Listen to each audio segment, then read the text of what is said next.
புகழ் அனைத்தும் இறைவன் ஒருவனுக்கே. அத்தியாயம் 75 மறுமை நாள். இப்போ இந்த அத்தியாயம் இறைவன் அருளால் சத்தியத்தை கொண்டே இறைவனுடைய செய்தியாக இருக்குது. தீர்ப்பு நாள் மீது நான் சத்தியம் செய்கின்றேன். நிந்தித்து கொண்டிருக்கும் ஆத்மா மீதும் நான் சத்தியம் செய்கின்றேன். மனிதனின் எலும்புகளை நாம் ஒன்று சேர்க்கவே மாட்டோம் என்றும் மனிதன் எண்ணுகின்றானா? அன்று அவை நுனி விரல்களையும் செவ்வையாக்க நாம் ஆற்றல் உடையோம். எனினும் மனிதன் தன் எதிர வர இருப்பதை பொய்ப்பிக்கவே நாடுகிறான். தீர்ப்பு நாள் எப்பொழுது வரும் என்றும் கேட்கின்றான். ஆகவே பார்வையும் மழுங்கி சந்திரன் ஒளியும் மங்கி சூரியனும் சந்திரனும் ஒன்று சேர்க்கப்பட்டு விடும். அந்நாளில் எங்கு விரண்டு ஓடுவது என்றும் மனிதன் கேட்பான். இல்லை இல்லை, தப்ப இடமே இல்லை. அந்நாளில் உன் இறைவனிடம்தான் தங்குமிடம் உண்டு. அந்நாளில் மனிதன் முற்படுத்தியதையும் விட்டு வைத்ததையும் பற்றி அறிவிக்கப்படுவான். எனினும் மனிதன் தனக்கு எதிராகவே சாட்சி கூறுபவனாக இருக்கின்றான்.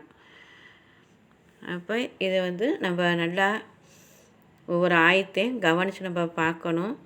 அப்போ இறைவனுடைய அருளால் எப்படி இறைவன் சத்தியத்தை கொண்டு, ஏன் அப்படின்னா மனிதன் இந்த உலக வாழ்க்கையிலையும் இந்த அலங்காரத்திலையும் வாழ்ந்துட்டு கை செய்தப்பட்டு வந்துடக்கூடாதே அப்படிங்கிறனால தான் இறைவன் சத்தியத்தை கொண்டே சொல்கிறான். சத்தியமாக இதை நம்புங்க, பொய் ஆக்கிறாதீங்க அப்படிங்கிறனால தான் சத்தியத்தை கொண்டும் ஒவ்வொரு ஆயத்திலும் உபதேசிக்கப்படக்கூடியதாக இருக்குது. அப்போ நான் மனிதன் மண்ணோட மண்ணாயிட்டா இனிமேல் நம்ம என்ன எழுப்பப்பட போகிறோம், அதெல்லாம் எப்போ எழுப்பப்பட போகிறோம் அப்படிலாம் ஒன்றும் இல்லை. வாழ்ந்துக்கிட்டு இருக்கோம், இறக்குறோம், அவ்வளோதான் அப்படிங்கிறது மனிதருடைய எண்ணங்களாக இருக்குது. ஆனால் எந்த மனிதர்கள் உணர்வோட உள்ளச்சத்தோட உணர்ந்து இறை அச்சத்தோடு வாழ்கிறாங்களோ அவங்க சிந்திப்பாங்க. அல்லாஹ்வுடைய இந்த வேதம் பொய்யில்லை, உண்மையானது தான். இறைன்னு சொன்னபடி இதெல்லாம் நடக்கும். அப்போ நம்ம எந்த அளவுக்கு நன்மைகளை முற்படுத்தணுமோ அந்த அளவுக்கு நன்மைகளை முற்படுத்திக்கிறணும் அப்படிங்கிற உள்ளச்சத்தோடு இருப்பாங்க. இறை உணர்வில் இருப்பாங்க. இறைவனுக்கு பொருத்தமாக அவங்க வாழ்ந்துக்கிட்டே வருவாங்க. ஆனால் யார் இந்த நல் உபதேசங்களை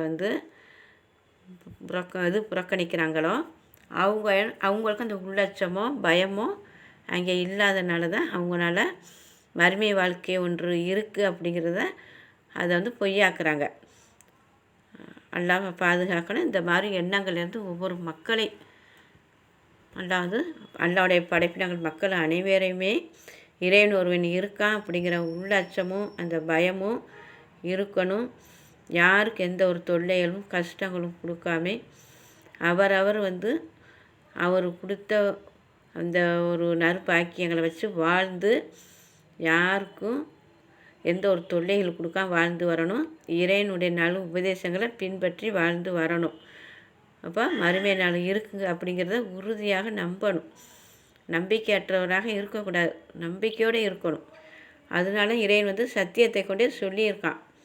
அப்போ உங்களுடைய நுனி விரலையும் நான் செவ்வையாக்குவேன் அப்படிங்கும்போது உங்களுடைய நுனி விரல் எங்கே தான் அதே நான் கொண்டு உங்களுக்கு பொருத்திடுவேன். எதுவுமே விட்டு வைக்கப்படாது. அப்போ ஒன்றும் இல்லாத நிலையில் நான் ஒரு குழந்தையை நான் படைத்த எனக்கு அதே போன்று அந்த உருவத்தை திரும்ப மீட்பதற்கு எனக்கு என்ன ஆற்றல் இல்லையா அப்படிங்கிறக்காண்டி தான் அல்லாஹ் சொல்லி காட்டுறான். அப்போ நான் ஆற்றல் உடையவன், செவ்வையாக்குவேன் அப்படின்னு சொல்கிறான். அப்போ அந்த மனிதனை நான் மறுவும் மீட்பேன் அப்படிங்கிறது இறைவன் சொல்கிறான். அப்போ இதை ஒவ்வொருத்தரும் நம்பி நல் உபதேசங்களை கேட்டு அதை புறக்கணிக்கக்கூடாது. குரானை வாங்கி தெளிவாக பார்க்கணும். ஒரு ஆயத்துக்களை நம்ம பார்த்துக்கிட்டே வந்தால் தான் உணர முடியும். நம்ம அவசரமாக அந்த வேதத்தை பார்த்துட்டு அப்படியே மூடி வச்சுட்டு நம்மளுக்கு அப்படின்னு போயிடக்கூடாது. இது நம்ம பொறுமையாக அமைதியாக பார்க்கணும், சிந்திக்கணும். இந்த அளவுக்கு இறைவன் சொல்லியிருக்கானே அப்படிங்கிறத நம்ம சிந்திக்கணும். அப்போ தான் நமக்கு நல்லுணர்வும் பெற முடியும். அப்போ ஒரு ஆயத்தின் இறைவன் என்ன சொல்கிறான், சிந்திக்க மாட்டீர்களா, நல் உணர்வு பெற மாட்டீர்களா, சிந்திப்போர் நல் உணர்வு பெறுவார்கள் அப்படிங்கிறத ஒரு ஆயத்துகளையும் பார்த்துட்டே வரோம். அப்போ நம்ம இந்த குரானை தெளிவாக பார்க்குறவங்களுக்கு நல்லா புரியும். நல்லா புரிதலை கொடுக்கணும். நல்லா ஒவ்வொரு மக்களுக்கும் புரிதலை கொடுக்கணும். அவங்களும் நேர்வழி பெற்று அல்லாவுடைய பாக்கியங்களை பெற்று ஒரு அழகான அந்த நேர்வழி பக்கம் அச்சமற்றவர்களாக வாழ்ந்து வரணும். அவங்களுக்கு அல்லாஹ் சொன்னபடி கேட்டுத்தானே வாழ்ந்தோம் அப்படிங்கிறத அவங்களுக்கு அந்த துக்கமோ அந்த பயமோ இல்லாத அளவுக்கு அவ்வளோ மேல்மையாக இறைவனுடைய வாக்குகளை பின்பற்றி வர்றவங்களுக்கு அவங்க துக்கப்படவும் மாட்டாங்க, பயப்படவும் மாட்டாங்க. ஏன் அப்படின்னா இறைவன் சொன்னபடி தான் நம்ம வாழ்ந்தோம் அப்படிங்கிற ஒரு எண்ணத்தில் இருப்பாள். அதெல்லாம் இறைவன் சொல்கிறான், நம்பிக்கை கொண்டும் நன்றி செலுத்தி கொண்டும் வந்தால் உங்களை வேதனை செய்து என்ன லாபத்தை அடைய போகிறேன். நான் சொன்னபடி நீங்கள் வாழ்ந்து வந்தால் உங்களை வேதனைப்படுத்தி என்ன லாபத்தை அடைய போகிறேன் அப்படின்னு இறைவன் கேட்குறான். அப்போ இறைவன் நம்மளை வேதனைப்படுத்த எனக்கு என்ன இருக்குது. அப்போ நான் சொன்னதை பின்பற்றி கரெக்டாக வாழ்ந்துவாங்க, உங்களுக்கு அழகான நான் சொர்க்கத்தை வச்சுருக்கேன் அப்படிங்கிறத இறைவனுடைய வாக்குறுதியாகவும் நல் உபதேசங்களாகவும் இருக்குது. அடுத்ததும் இறைவன் அந்நாளில் எங்கு விரண்டு ஓடுவது என்று மனிதன் கேட்பான். இப்போ ஆகா நல் உபதேசங்களை வந்தோம், எல்லாம் கேட்டோம், வாழலை, இப்போ பிடிபட்டுட்டோம், இந்த நேரத்தில் நம்ம எங்கேருந்து நான் தப்ப முடியும், எங்கேயுமே தப்ப முடியாதே அப்படின்னா அப்போ அவன் உணர்வு பெறுவான். உணர்வு பெற்று எந்த ஒரு நன்மையும் அவனால் செய்ய முடியாது. இல்லை இல்லை தப்ப இடமே இல்லை, அதனால் இறைவனிடம்தான் தங்குமிடம் உண்டு. அப்போ அல்லாவுடைய பிடியிலேருந்து யாருமே தப்ப முடியாது பாருங்கள், இதுதான் வருது. அதனால் மனிதன் முற்படுத்தியதையும் விட்டு வைத்ததை பற்றியும் அறிவிக்கப்படுவான். எனினும் மனிதன் தனக்கு எதிராகவே சாட்சி கூறுபவனாக இருக்கின்றான். அப்போ எந்த நன்மையை விட்டுட்டு போனால், எந்த தீன்மையை முற்படுத்தினா அப்படிங்கிறது அவன் மனசாட்சியை அவனுக்கு சொல்லும். அப்போ யார் மனசாட்சிக்கு பயந்து அல்லாவுடைய அருள் பெற்று வாழ்ந்தாங்களோ அவங்களுக்கு நம்ம நல்லதைத்தானே செஞ்சோம், அல்லாஹ் சொன்னபடி தானே கேட்டு வாழ்ந்தோம், அப்போ அல்லாஹ் நமக்கு நன்மையைத்தான் தருவான் அப்படின்னு மன சமாதானத்தோடு இருப்பாங்க. யார் நல் உபதேசங்களை கேட்கலையோ அவங்க தான் ஆக நம்ம பிடிப்பட்டோம், அல்லாவுடைய நல் உபதேசங்களையெல்லாம் புறக்கணித்து உலக சுகந்தான் முக்கியம் அப்படின்னு அந்த உலக அற்ப வாழ்க்கையில் வாழ்ந்துட்டு இப்போ நிற்கிறோம். இப்போ நம்மளுக்கு எந்த உதவி எந்த பாதுகாப்பும் இல்லையே அப்படின்னு அந்த நேரத்தில் அந்த மனிதன் நினைப்பான். இது தான் அல்லாஹ்வுத்தாலா அந்த மாதிரி நீங்கள் நினைக்கக்கூடாது அப்படிங்கிறக்காண்டி தான் சத்தியத்தை கொண்டு அல்லாஹ் சொல்கிறான், நம்புங்க நம்பாமல் இருக்காதையே அப்படின்ட்டு. அடுத்த ஆயத்தும் பாருங்கள், 25வது ஆயத்து.